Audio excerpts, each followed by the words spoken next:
What are you wearing? Cosplay for Comic-Con? No, Idiot, Mom, stop. stop! I will beat you to death. This is the very twisted story of the inferior Spider-Man, a young boy on the rise, desperate to prove his worth over the main man, because right now, besides my exaggerated swagger, I'm J. Jonah Jameson's wet dream, which means I'm bloody useless.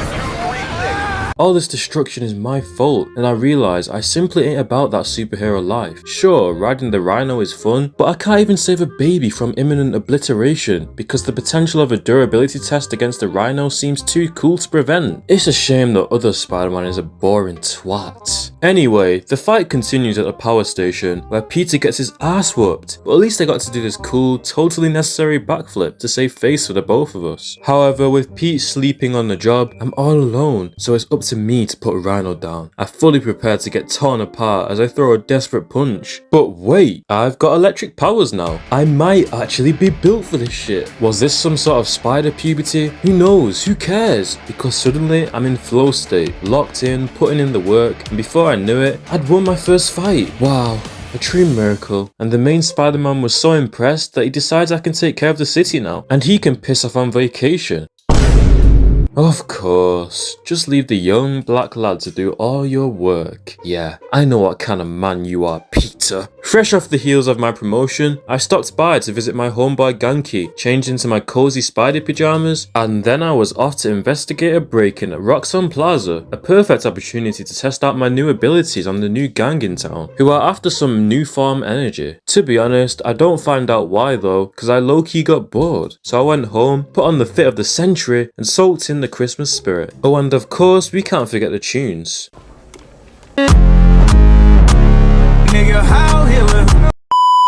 Oh god, I think I put that on way too loud, because now we've got neighbours banging on the door, and I go to answer ready to knock someone's head off. But oh wait, it's my good old pal Finn, and she approves. So now we can all eat together as a jolly R family and maybe have 1 or 2 drinks. Okay, perhaps I had a bit too much, but apparently in my drunk state, I proposed a brilliant business venture to Ganke, an app that we've built for the citizens of New York to report issues and crimes to Spider-Man, funded by EA. The ads and plethora of cooldowns on here can be the difference between life and death, so if you want to skip them, you better fork out the cash, or you can just die. Now this is the pinnacle of entrepreneurship. This is your guys' sign to start that business. Take that risk. Our first customer is a familiar face, my estranged uncle Aaron Davis, tasking us with restoring the out-of-service subway station. Not exactly a Spider-Man problem, but I did it anyway. Sending a train down the tracks with no conductor on board, what could go wrong? Then I returned to my uncle, and I shouldn't be surprised that he's figured out my identity. That corny-ass voice of mine is truly like no other. After this, I took a break from the app requests and met up with Finn, reminiscing about the good old days between us and her brother.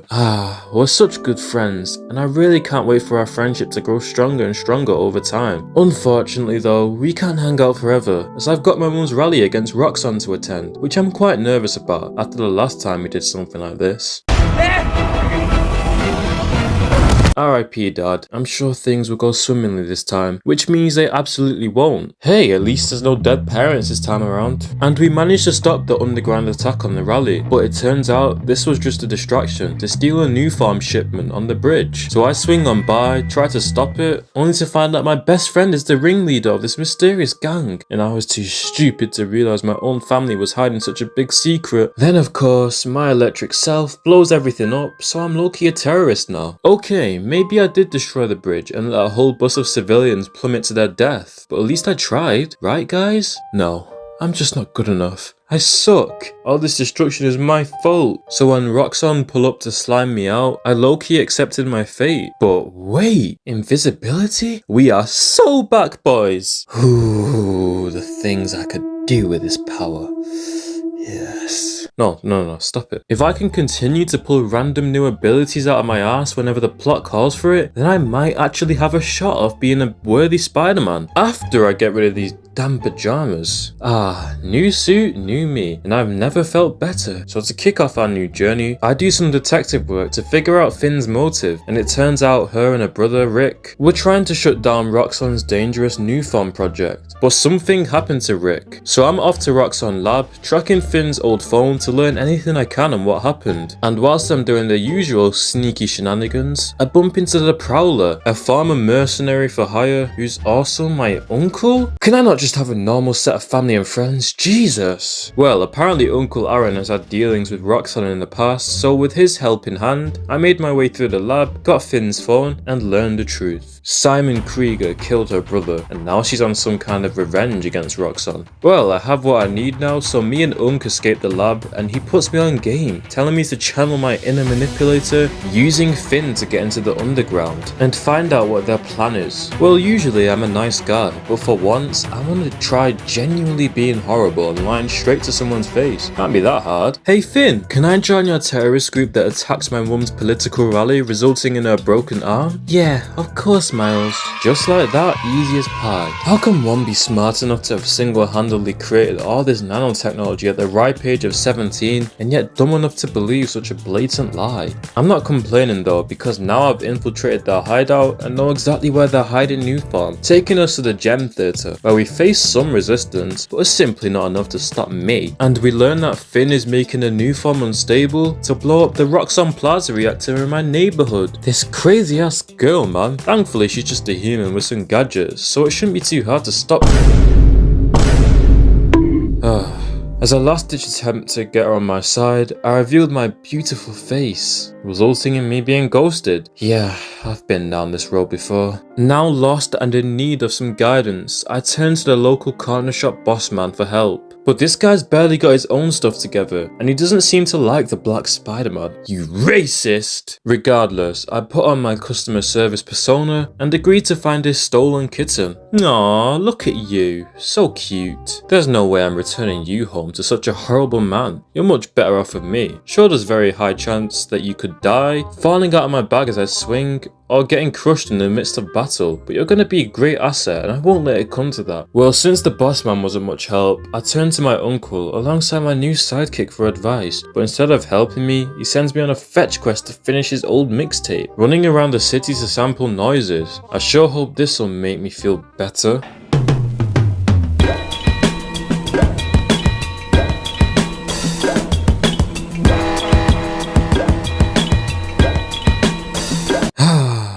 Let's just say that when Uncle Aaron is cooking, we're all doing takeout, man. So I told that bum to stick to the life of crime, and I went off to have a one-on-one with Finn. Things were a bit cagey at first, but we almost came close to reconciling, until Rhino shows up again, now as the good little obedient boy of Roxxon. I tried to take him down, and little boy in the back is having so much fun, until he isn't. Don't worry guys, the snow cushioned his fall. Hours later, I woke up imprisoned and to the horrifying sight of Simon Krieger's face. He wants Finn to tell him where his new farm is, and he figures beating me to death will get her talking. It doesn't, so it's time to pull yet another new ability out of my ass when the plot calls for it. Now, we had to put our differences aside and work together to escape, but along the way we came across my uncle plotting with Krieger. I guess he didn't take my dislike to his mixtape too well, so went ahead and backstabbed his own blood, getting me captured. Right now though, we've got bigger issues to worry about, such as round 3 with the big man, who's now invulnerable to my venom, so we actually have to strategize this time. No more spamming electric attacks. And when we do defeat him,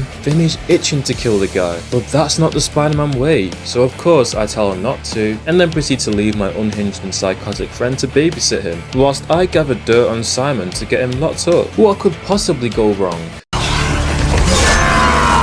I am so damn naive. And when I try to calm Finn down, I get my ass beat again. Miles, what the hell are we doing? She's genuinely sent me home limping like a bitch, and I can't even do it by myself. Then things only get worse as my mum catches me dead in the act, fully in costume. What are you wearing? Cosplay for Comic Con? No, Idiot. Mom, stop! I will beat you to death. Stupid boy. Stop.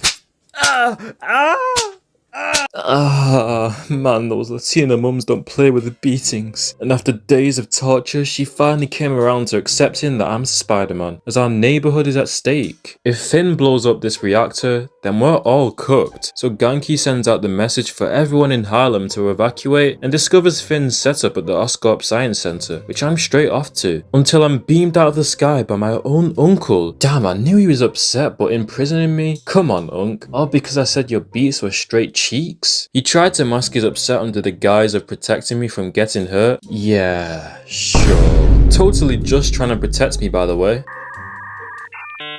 In the end, I showed him just how washed he is, sitting his ass down, and I was straight on my way back to Oscorp Science Center. Then once I got inside, I felt a strong sense of nostalgia as I reminisced on the simpler times, when me and Finn were just little nerds, goofing around in the science centers. I have vivid memory of bumping into this bum who's making excuses for leaving work. Yeah, what could this loser have better to be doing than exploring a science center with his boss? If only things were so swell in the modern day. Once again, we failed to get the new farm. The Tinkerer gets the best of me, and I'm chasing tail. And now, Harlem is in the midst of a war, and there's a fuck ton of lights beaming from a reactor. So I'm interested to hear the police's excuse as to why they cease to exist when they're needed the most. Instead, I've got to pick up all the slack. Is this area not affluent enough to be saved, huh? Finn continues to be a baby, refusing to listen to my warnings about the reactor, so I've got no choice other than throwing hands. As usual, I get battered around a bit, but this time will be different. I shall prevail. Before I knew it, it's a miracle. We're 1-4 against Finn. I finally beat the brakes off that girl, making her realize that blowing up a building in a crowded city actually has repercussions. I know. Who would have thought, right? What's a lame ass attempt at revenge? She's so bright and dumb simultaneously. Now I've got to come to the rescue and save her ass, but it comes at the cost of my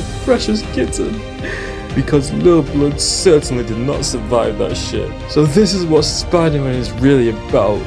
Ultimate sacrifices and getting beat up every working day, all to save idiots like Finn. With my precious kitten 6 feet under, I've got zero will to live. So I decide to absorb the new farm reactor and blow myself up. However, Finn suddenly decides to be heroic, flying me up into the sky, and so I gladly blow her to smithereens alongside me. Unfortunately, I survived, and the whole of Harlem knows the man behind the mask. Even when I win, you can always expect me to screw up somehow. God damn it. But like I said, I won, and that's all that matters. I can deal with silencing those witnesses later, and it involves a ton of volts. I'm doing my own thing. I'm being myself. That is what's most important. I don't need to try and be like the OG and abide by his boring rules, because today, I just saved the damn city as a rookie single-handedly, so I've surpassed that absolute has-been, and I'll do whatever I damn please, and if you or anyone tries to stop me, you're a racist! Whew! Alright guys, thank you for watching this silly video. If you did enjoy it, then please consider leaving a like, commenting and subscribing, making sure to turn the bell notification on for all my new uploads. To my new and current subscribers, I thank you so